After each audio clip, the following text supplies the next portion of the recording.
اب حضرت آدم اور حوا مل کر رہنے لگے۔ دونوں سے مل کر انسانی نسل کا سلسلہ شروع ہوا۔ حضرت حوا کو جب بھی حمل ہوتا، 2 جڑواں بچے جنم لیتے، ایک لڑکی ایک لڑکا۔ قابل کا جنم ہوا تو ساتھ میں ان کی بہن عقلیہ بھی پیدا ہوئی۔ اسی طرح حابل کا جنم ہوا تو بہن یہودھا بھی پیدا ہوئی۔ خدائی حکم کے مطابق حضرت آدم کی شریعت میں یہ قانون بھی مقرر تھا کہ ایک پیٹ کی بیٹی اور دوسرے پیٹ کا بیٹا آپس میں بیاہے جاتے تھے۔ حضرت آدم نے اسی قانون کے مطابق ان کی آپس میں شادی کر دینی چاہیے، لیکن قابل نے باپ کا حکم نہ مانا۔ حضرت آدم نے حل یہ نکالا کہ دونوں بیٹے قربانی پیش کریں۔ جس کی قربانی قبول ہو، عقلیہ اس کے نکاح میں آئے۔ اس زمانے میں قربانی کا دستور یہ بنایا گیا تھا کہ اگر 2 آدمی آپس میں جھگڑتے تو دونوں اپنی اپنی قربانی پہاڑ پر رکھتے، پھر بنا دھوئیں کی آگ آسمان سے اترتی اور جو حق پر ہوتا تھا اس کی قربانی کو قبول کر لیتی۔ جب دونوں بھائی راضی ہوئے تو حابل نے ایک موٹا تازہ مینڈھا اپنے گلے میں سے جدا کیا اور قابل ایک ٹکڑا گیہوں کا لے جا کر رکھایا۔ جب یہ دونوں پہاڑ پر اپنی قربانی کو رکھ آئے تو خدا کی قدرت سے ایک آگ آسمان کی طرف سے آئی اور حابل کی قربانی کو قبول کر لیا۔ قابل جل اٹھا، بولا، حابل، میں تجھ کو اب قتل کر دوں گا۔ حابل بولے، اللہ تو پرہیزگاروں کی قربانی قبول کرتا ہے، اگر تم مجھ پر ہاتھ چلاؤ گے تو بھی میں تجھ پر ہاتھ نہ ڈالوں گا، میں اللہ پر بھروسہ رکھوں گا۔ لیکن قابل تو جلن کا شکار ہو گیا تھا۔ اس پتھر دل نے موقع دیکھ کر حابل کے سر پر ایسا پتھر مارا کہ حابل شہید ہو گئے۔ قابل نے بہت بڑا گناہ کیا تھا۔ حابل کے شہید ہونے پر قابل جب ہوش میں آیا تو پریشان ہو اٹھا، بھائی کی لاش اٹھائے اٹھائے پھرتا رہا۔ سمجھ میں نہ آتا تھا کہ کیا کریں، کس طرح لاش کو دوسروں کی نظر سے چھپائیں۔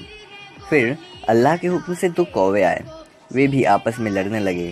ایک نے دوسرے کو مار کر گرا دیا اور اپنے پنجوں سے زمین کھود کر اس کو گاڑ دیا۔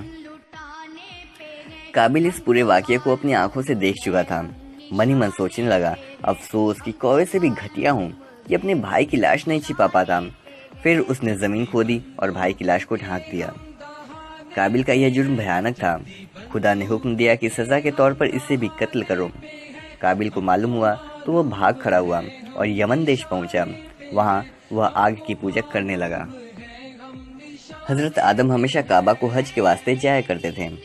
ایک بار عرفات پہاڑ پر گئے، اللہ تعالیٰ نے ان کی پیٹھ سے قیامت تک پیدا ہونے والی تمام نسل کی روحوں کو، جن میں اچھوں کو سیدھی طرف اور بروں کو الٹی طرف لا کھڑا کیا اور ان سب سے پوچھا، کیا میں تمہارا رب نہیں ہوں؟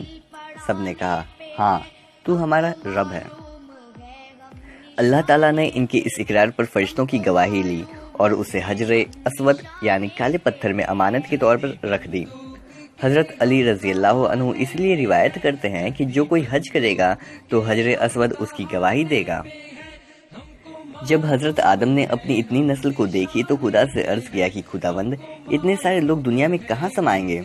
ارشاد ہوا کہ یہ تمام روحیں ایک ساتھ دنیا میں نہیں آئیں گی، کچھ کو زمین پر رکھوں گا، کچھ مرنے کے بعد زمین کے نیچے ہوں گی، کچھ کو باپوں کی پشت میں اور کچھ ماؤں کے پیٹ میں ہوں گی۔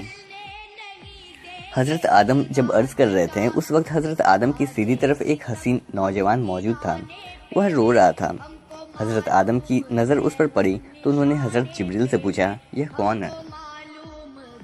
انہوں نے بتایا، یہ تمہاری نسل ہی کا ایک نوجوان ہے جو اللہ کا پیغمبر ہے، نام داؤد ہے۔ ایک چھوٹی سی خطا کی وجہ سے وہ رو رہا ہے۔ حضرت آدم نے عمر پوچھا، بتایا 60 برس۔ پھر حضرت آدم نے قبلے کی طرف منہ کر کے دعا کی کہ خداوند، میری عمر تو نے 1000 برس کی مقرر کی ہے، میری اس عمر میں سے تو اس کو 40 برس دے دے۔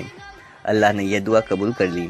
اس طرح جب حضرت آدم 960 برس کے ہو گئے اور اسرائیل علیہ السلام روح قبض کرنے آئے تو حضرت آدم نے فرمایا، ابھی تو عمر کے 40 برس باقی ہیں۔ تو انہوں نے یاد دلایا کہ یہ 40 برس تو آپ نے میثاق یعنی وچن کے دن حضرت داؤد کو دے دیے تھے۔ حضرت آدم کو یہ بات یاد نہ رہی تھی، اسی لیے وہ برابر انکار کرتے رہے۔ اللہ نے بہرحال ان کی بات مان لی، لیکن آئندہ کے لیے یہ حکم ہو گیا کہ ہر معاملے میں گواہی کے ساتھ لکھا جائے تاکہ کوئی انکار نہ کر سکے۔ حضرت آدم بیمار ہوئے تو ان کو بہشت کے میووں کے کھانے کی خواہش ہوئی۔ اولاد سے کہا کہ وہ اسے حاصل کریں۔ جب باہر آئے تو دیکھا کہ جبریل اور کئی فرشتے کفن اور خوشبو بہشت کے لیے چلے جا رہے ہیں۔ ان سے حضرت آدم کی خواہش کا ذکر کیا۔ حضرت جبریل نے بتایا کہ ہم اسی لیے آئے ہیں کہ ان کو وہاں پہنچا دیں جہاں وہ اپنی خواہش پوری کر لیں گے۔ پھر حضرت آدم نے اپنی بیوی اور لڑکوں سے فرمایا کہ تم یہاں سے جاؤ اور مجھے خدا کے فرشتوں پر چھوڑ دو۔ حضرت آدم خدا کی یاد میں لگ گئے، یہاں تک کہ فرشتوں نے ان کی روح قبض کر لی۔ حضرت آدم کی نماز جنازہ حضرت شیش علیہ السلام نے جبریل کی تعلیم کے مطابق پڑھائی اور حضرت آدم کو دفن کر دیا۔ قیامت تک آدم کی نسل کے لیے نماز جنازہ کی یہ رسم اسی وقت سے چلی آ رہی ہے۔